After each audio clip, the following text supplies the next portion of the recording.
Notre communication se situe dans la continuité d'hier. Agnès Langevin avait ouvert le colloque en parlant de la nécessité d'insister sur le E de l'évitement. Et c'est là-dessus, nous, qu'on aimerait revenir aujourd'hui, et également dans la continuité de la présentation de Charlotte Bigard, qui avait aussi questionné la nécessité de définir cet évitement. Alors, on va... voilà. On n'est pas écologue, hein, on est politiste, on est tous les deux doctorants en sciences politiques, mais voilà, on est dans une approche un petit peu interdisciplinaire, donc on vous soumet certaines questions qu'on pourra ouvrir au débat. Alors, il y a des débats au sein de l'écologie aujourd'hui pour définir la période dans laquelle on se situe, mais on peut considérer qu'il y a un constat qui est partagé par l'ensemble des personnes pour dire qu'on est en train de vivre une situation un peu particulière, qui est une ère d'accélération de la perte de biodiversité. Il y en a toujours eu dans l'histoire du vivant, mais aujourd'hui, elle a des spécificités, on y reviendra après. Cette érosion, elle est très préoccupante parce qu'elle menace le vivant, mais également nous, nos capacités à maintenir nos productions agricoles, nos paysages, etc. Et cette situation qui est liée d'origine anthropique, elle questionne notre responsabilité. C'est en ça qu'il y a nécessité pour nous de repolitiser la question, c'est qu'elle nous questionne sur ce plan.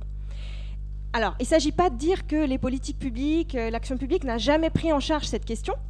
Non, effectivement, il y a bien une prise en charge politique. La loi pour la reconquête de la biodiversité de l'an passé l'illustre bien.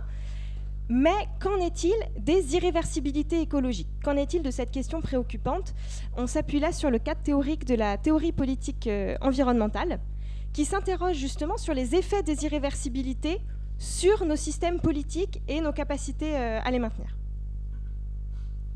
Voilà, et donc du coup, comme problématique, nous, ce qu'on se pose comme question, c'est de se dire que la compensation, on ne doit pas, quand on la discute, en tout cas nous, on n'a pas envie de la cantonner qu'à sa dimension technique. On l'a vu hier, c'était aussi très riche sur plein d'autres volets, mais qu'elle mérite aussi d'être questionnée à la lumière des enjeux éthiques et politiques, et notamment à ces enjeux qui sont posés par l'érosion de la biodiversité. On souhaite du coup, ici, avec vous, interroger la possibilité de penser la séquence ERC autrement que par le prisme de l'anthropocentrisme. Alors, pour faire ça, on s'appuie sur nos deux terrains. Comme l'a dit Clémence, on est deux doctorants. Donc tout d'abord, sur les méthodes d'enquête, on fait des entretiens semi-directifs et de l'étude bibliographique, aussi de littérature grise essentiellement, donc pour 2 thèses en sciences politiques. La première, donc, qui est mon travail, porte sur l'institutionnalisation de la compensation et des services écosystémiques au niveau national. Et puis la seconde thèse, qui est celle de Clémence, porte sur les politiques territoriales de biodiversité dans les Hauts-de-France. On pense, et ça aussi on pourra en discuter, en tout cas qu'il y a une complémentarité entre nos travaux pour saisir donc déjà sur les différentes échelles, pour saisir la fabrique de l'action publique telle qu'elle se fait, telle qu'elle est en train de se faire aussi, donc au niveau des pouvoirs publics et des experts, donc tant au niveau national que local. On verra du coup en 3 temps la démonstration. La première, on va essayer de voir pourquoi la compensation est aujourd'hui finalement la modalité, on va dire la fille préférée de la séquence. Le deuxième point, c'est de se dire que ce que cela va poser comme question à l'heure de l'érosion d'un contexte de crise de la biodiversité. Et puis dans le troisième point, qui sera une forme de conclusion ouverte, on proposera des pistes de réflexion éthique et politique. Alors, tout d'abord, l'ERC sur la primauté de la compensation. La loi de 2016 institue cette séquence, ERC, on l'a vu hier, je ne vais pas m'appesantir là-dessus, mais en tout cas comme une modalité de conciliation de la biodiversité et puis des intérêts humains ou du développement humain. Et si cette séquence comprend bien 3 étapes, éviter, réduire et compenser, on constate une primauté de la compensation. Alors, tout d'abord, du fait d'un cadre cognitif anthropocentré, c'est-à-dire que les intérêts politiques, économiques et sociaux sont principalement centrés du point de vue de l'homme, d'accord, anthropocentrés, et puis ils sont aussi utilitaristes, c'est-à-dire qu'on les appréhende de par l'utilité qu'ils apportent à l'homme. Okay, donc il y a ces 2 points. Non seulement c'est l'utilité qu'ils apportent, le bien-être qu'ils apportent, mais pour l'homme.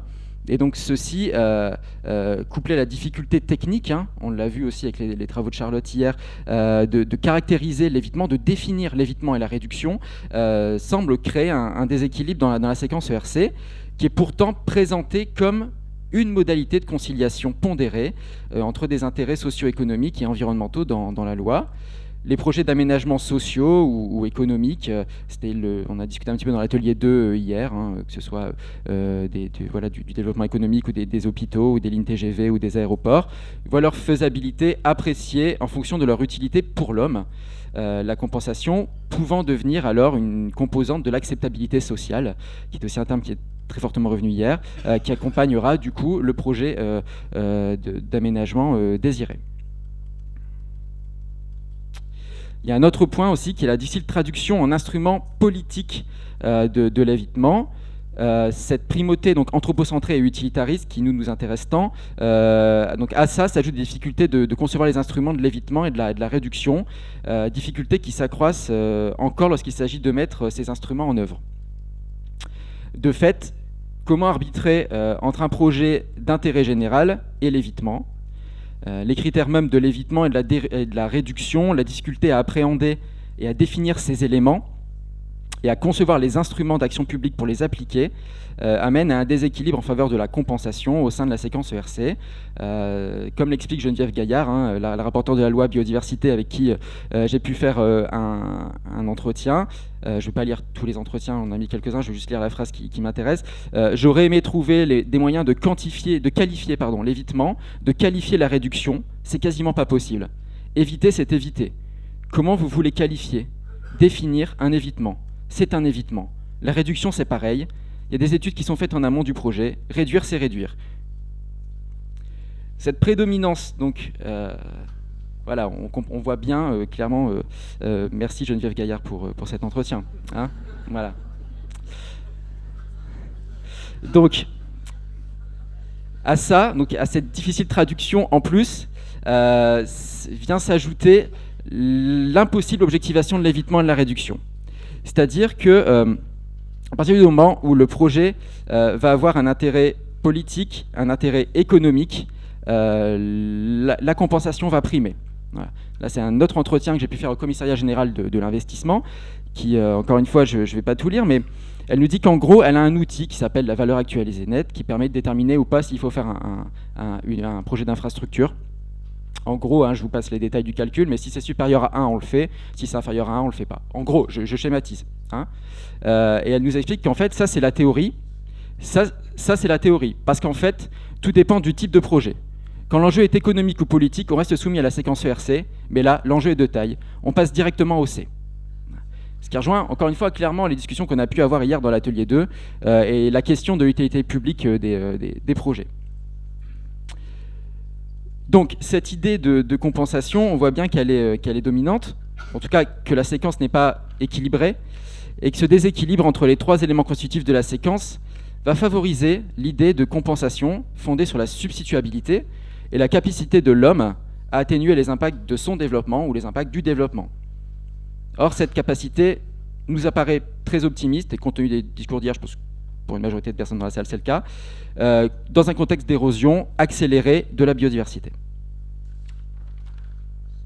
Voilà. Alors donc, comme l'a dit Rémi, pourquoi ça pose question et pourquoi il y a nécessité de repolitiser le débat ? C'est un peu ce que je disais tout à l'heure en introduction. Voilà, on ne va pas se mentir, on est dans une situation actuellement qui est préoccupante. Alors elle est préoccupante parce que l'accélération de la disparition de la biodiversité menace en fait ses capacités de résilience. Bien que ça ait toujours appartenu à l'histoire du vivant, l'extinction des espèces, cette période est un peu particulière et elle pose question. Elle pose question au deuxième élément parce qu'en fait c'est les activités anthropiques qui sont responsables de cette situation. C'est-à-dire que c'est nous directement, notre responsabilité qui est remise en question puisque c'est lié aux activités anthropiques, fragmentation, artificialisation des sols, urbanisation, agriculture intensive. Bon, on peut aussi questionner les effets du changement climatique, de l'homogénéisation. Enfin, bon, ça vous savez mieux que moi. Mais puisque c'est nous qui sommes responsables et que cette crise de biodiversité, cette érosion de biodiversité, on peut discuter du terme, est présente, il y a nécessité de politiser et de débattre de cette question. D'autant plus que Voilà. D'autant plus que cette érosion accélérée de la biodiversité, elle provoque des irréversibilités. Voilà, ça a été mentionné hier dans l'atelier 2, donc des seuils d'effondrement, donc des seuils en dessous desquels, hop, on assiste à la disparition des espèces. Et donc, si les seuils de disparition sont atteints, il est plus possible de revenir en arrière. Les espèces disparaissent à jamais. Et donc, le risque est que les irréversibilités s'accroissent avec l'accélération de la disparition des espèces.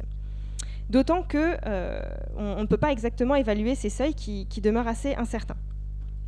Donc toutes ces questions, elles nous interrogent et elles nous amènent à nous demander qu'est-ce qu'on doit faire, puisque c'est bien à nous d'agir. Donc c'est un peu la conclusion d'ouverture. L'idée, c'est de se dire que, si on résume un petit peu, ce qu'on souhaite faire, c'est interroger les valeurs morales sur lesquelles se fonde la compensation, notamment l'anthropocentrisme utilitariste, et soulever l'hypothèse selon laquelle agir d'après des normes anthropocentrées ne permet pas de prendre en compte l'urgence de la disparition du vivant, car en fait ça finit de limiter la valeur du vivant autour de ce que l'homme peut en appréhender en fait. Donc si le législateur a souhaité instituer la séquence ERC de manière équilibrée, en tout cas il l'avait pensé comme tel, nos travaux nous amènent à constater la prédominance de la compensation. Alors selon nous, la question prédominante là-dedans est une question éthique de valeur et de valorisation du vivant. Le constat a pu être dressé que la valeur socio-économique du développement prédominait, on l'a déjà vu aussi un petit peu hier, dès lors que les choix devenaient politiques. Nous proposons dès lors de penser à un rééquilibrage de la séquence ERC en réhabilitant l'évitement à travers la prise en considération de la valeur intrinsèque du vivant. Cette valeur étant étroitement liée tant à l'évolution du vivant, plus précisément au rythme de cette dernière, donc du vivant.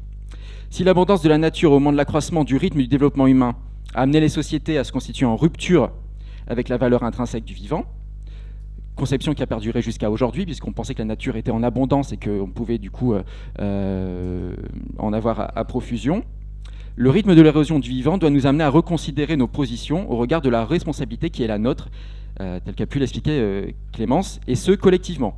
Nous proposons de dépasser l'anthropocentrisme de la compensation en travaillant à la réhabilitation de l'évitement, ce qui passerait par l'intégration de la valeur du vivant pour lui-même. Ce travail envisagerait donc de ne plus donner la primeur à l'utilité socio-économique d'un projet, mais à intégrer les pertes environnementales, l'utilité environnementale des projets d'aménagement, lors de l'arbitrage ex-ante de la réalisation.